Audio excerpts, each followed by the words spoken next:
Alright, in today's video we have Mr. Cantor's 2019 ZR1 Corvette. Beautiful orange. I do know, obviously they made the most of the orange colors, I think over 700 of them, but still, we build a lot of them and I love the color. They just stand out compared to your average base Corvette. Mr. Cantor, it seems like he's been a performance guy for most of his life. He's had multiple performance enhanced vehicles, meaning modified vehicles. Sounds like he hasn't had a lot of success in the past with other shops, whether it's around the country or around the world. Just a few times I've talked to him, he's expressed, doubts about, making a car 1,000 rear wheel horsepower and being able to drive it and stuff. And I, try to tell him we do it every day here, and I'm glad for the opportunity that he is allowing us to build him this one-of-a-kind LMR 1200 horsepower 19 ZR1. Ole Miss right here. Secret of youth.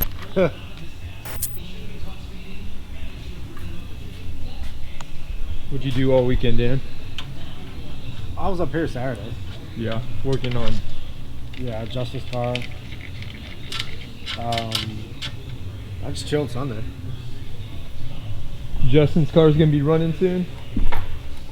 Yeah, we're taking it to that Port 30. This weekend? Yeah. Ooh-wee. Who's driving it? I am. There you go.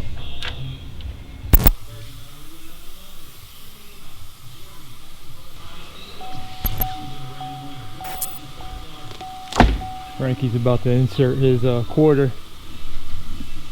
There goes my whole check, guys. I bought one finally, so we need you guys to subscribe, because these ZR1s are not cheap, brother. Alright, pump it. Pump it. Pumping. Hold it. Holding. Pump it. Pump it. Holding.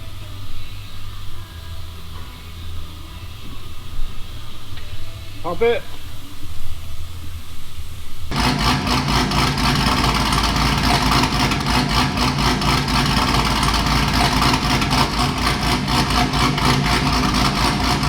Why don't you video the good stuff here, Dean? That is good stuff. Nice little breather going on this 1200 horsepower ZR1 Corvette. Mighty Mouse? No, our custom a badass vibe. Just goes right there. Yeah, these are sexy. I might have showed you all these before in the past, but he's mounting it here, and you can check the level here once it fills up, and then it bends to atmosphere here. There's a screen on it right here, but he's building the bracket to mount it right here. I like to mount them here to try to get the smoke outside the hood so it doesn't get into the cab as much. A lot of the Mighty Mouse and other breathers that have the breathers literally under the engine bay, you can smell the fumes inside the car. When you put AC on recirculate, it's not so bad. But when we mount them up front like that, it helps. Like on the regular, like C7 Z06s, we cut a hole in it, and it literally goes right out the hood. Figure 120 or not?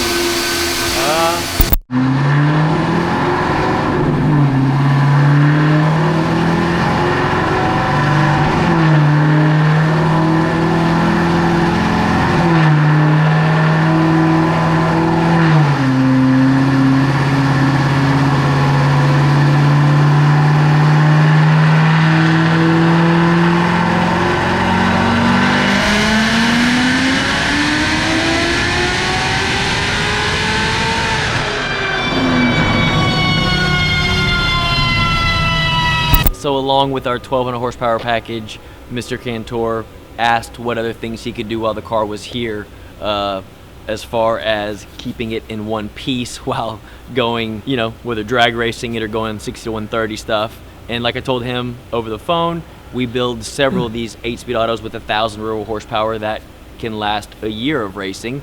I've seen some break the first weekend of going to the drag strip or going to an event.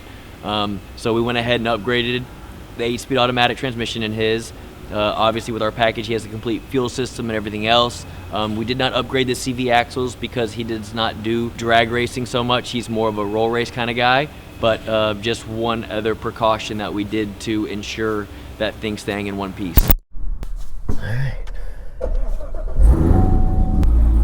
Alright guys, we are in another badass one today. We are in Mr. Cantor's 2019 C7 ZR1, roughly 1,700 miles on the odometer. Not sure if Dean showed the build video of this one or not, but it did get our 1,200 horsepower package. So this is pretty much the entire kit and caboodle, just with the stock short block. So again, full heads, ported cylinder heads, obviously our custom grind camshaft, the big headers on it, full connection pipes. The car already came to us with that nice Corsa exhaust on us. This car is extremely loud. As always, we on our 1200s, we port the superchargers. My buddy Greg takes care of all that for us, and we do spin these blowers harder than like our 1,000 horsepower and our 900 horsepower packages. With that being said, this thing is making right at 20, if not 21 pounds of boost. We do run it on VP 109 for the horsepower that it makes. Mr. Cantor can put 93 in it and drive it around and have nothing to worry about, but if he is going to be racing it, race gas is needed, and or we have Boostane, like a boost additive for your fuel, that if you run 93 and you can't get VP where you're at, we have a gas that's a additive. It's like a 1 quart that you can mix with a full tank of gas and at least get your 93 octane rating up to close to 100. And it just depends on which route they go is how I tune the car and how aggressive I tune the car. But this car, for instance, it made great horsepower. I did have some 93 left in the tank when it came to us, and I just, I believe my guys put like 8 gallons of 109 in it, and that's where I tuned it. So it wasn't a straight 109 on the dyno, but it was close enough. And again, with 93 octane, I could potentially tune it for this car to be beaten on and raced on 93 octane. I just have to pull out so much timing to make it safe. I don't like doing it only in the fact that if he gets bad gas just one time, so instead of it being 93, he gets like 91 one time. Anything over 20 pounds of boost, that's a lot of boost for 91 or even 93 octane. So I much rather prefer a higher octane rating, and that is again one of the things that you have to do when you step up to this 1,200 horsepower package. But with that being said, let's have some fun with this thing. I got the pleasure right before lunch. I went and made just one little pass in it just to feel it, make sure it shifted good and felt right. It felt phenomenal. Third gear spun its ass off, and traction control worked. It did what it was supposed to. It hooked at the top of third, then grabbed fourth and grabbed fifth, and it felt freaking great. Oh, I did forget to mention, he did go with a built transmission in this car too. Our 1,200 horsepower package with the addition of our Stage 3 8-speed or our 8L90 full build with a stock torque converter in it. Debating on hooking up my laptop, but there's no need. We'll just have some fun. And we also, which we'll show y'all later, I have a gauge over here that plugs into the OBD2 port that we can scroll through to read intake air temps, pretty much anything you want to read. Engine coolant temp, oil pressure, oil temps. We also installed an aftermarket wideband for them as well, which is what I'm reading as I'm talking to you guys right now. But I'm about to make a turn up here, and we'll do a third gear pull. We'll do third.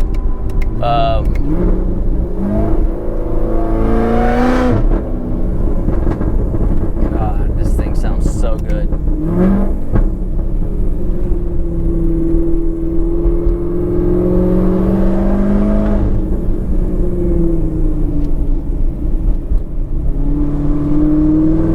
It is on a Toyo 888. I forgot to mention that.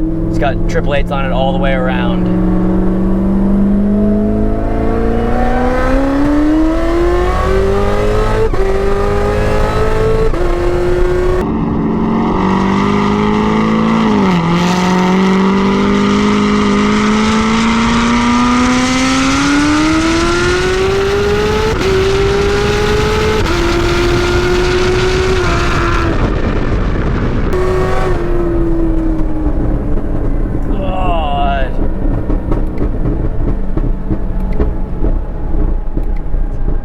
Hard to describe, guys, but it just pulls and does not stop. Holy crap. Man, it gets you going. God, that's so much fun. And the Corsa, like I said, is super loud. It is so much fun. It actually hooks very well too. Earlier, I must have been on a crappier road, or you know what, it was colder out earlier. Third gear, it literally, traction control light was flashing at me until like 5,500 RPMs, and then it finally hooked up and went. That time, third gear, I could slowly roll into it, and it worked.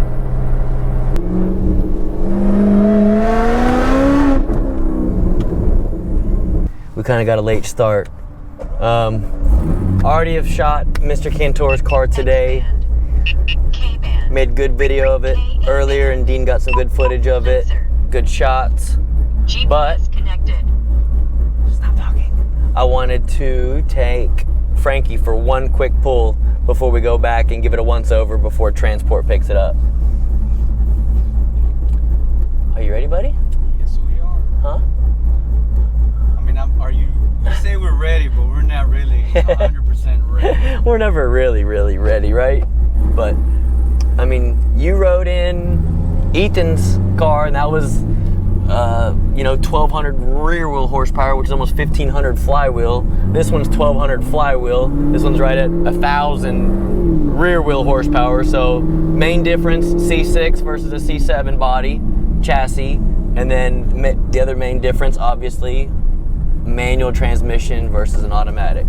Correct. Last car you rode in was a stick. Right. So this will be a little different. Like I said, we always picked the wrong time. I waited too late. Earlier in the day would have been great, dude. I have to sit here for a second. So the car is still on Toyos. I don't know if Dean adds this to the old video or not. It is our 1,200 horsepower package. Roughly, it's 1,000 rear wheel horsepower car on 109 octane with Toyos all the way around. I'm just gonna do I'll give us some room here. We'll do a quick third gear pull.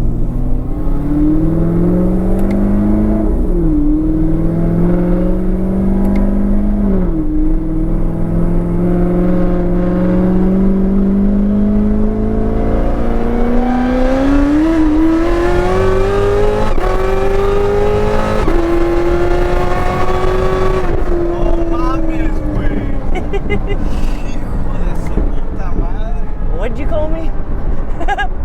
What do you think? Abuelita de Batman. Is that sick or what? Wow. Dude, it feels so good. That's super. I want to keep going. We just need more room, dude. Oh my God, that feels so good. What do you, I mean? That real estate moves quick. It gets going fast, right? Whoa. So the main difference between this car and the last car you rode in, the last car was a Pro Charger, so it was a centrifugal supercharger, more of like a linear horsepower curve, where, I don't know, you tell me, how did it feel? This is a positive displacement blower, makes a lot more torque instantly, right? Yeah, so you get more torque instantly. The power is there just at the blink of an eye. The other one, like you said, it's more of a linear, so it's giving you that almost like a mountain climbing. You're going up, and it's just pulling. And then this one is you just get it full in one right away, right? Right. That's the thing. This thing makes almost a 950. I forget what it made torque. So as soon as we hit it, we're hitting all of it, right? You're getting all the enchilada. Yes. The last one doesn't make that much torque. Let's say at 3,500 RPMs, where this one, it's all there right away. Yes. And it, like I said earlier today, I told you, on that road, its traction control was big time in third gear. Earlier when I was making test passes, it hooked up good in third.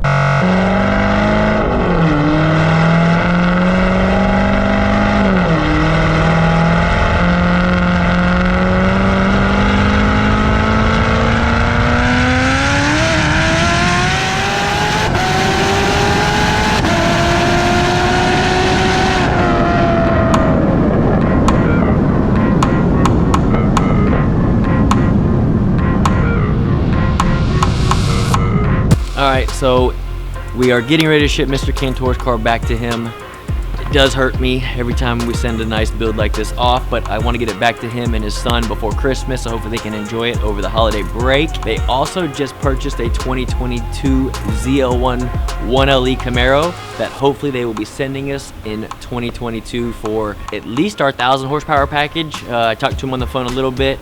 We'll decide on which route we're going to go there, but hopefully there will be, he's seen a lot of our previous videos of our ZL1s we've been doing with our 1,000, 1,200, even 1,500 horsepower packages. So he's kind of in that middle range right now. I have a feeling once he gets the ZR1 back and drives it, he's gonna want more in the ZL1 than the ZR1 just so that they can be an even match, because the Camaro is a little bit heavier than the ZR1, so I'll be interested to hear his thoughts once he gets this thing back. But as always, guys, if y'all are new to the channel, please hit that subscribe button. Those of you that follow the channel, I greatly appreciate it. Give it a big thumbs up, thumbs down, and as always, please leave comments below. I'd love to hear y'all's thoughts on this video, as well as what should we do for future content. Until next time, guys.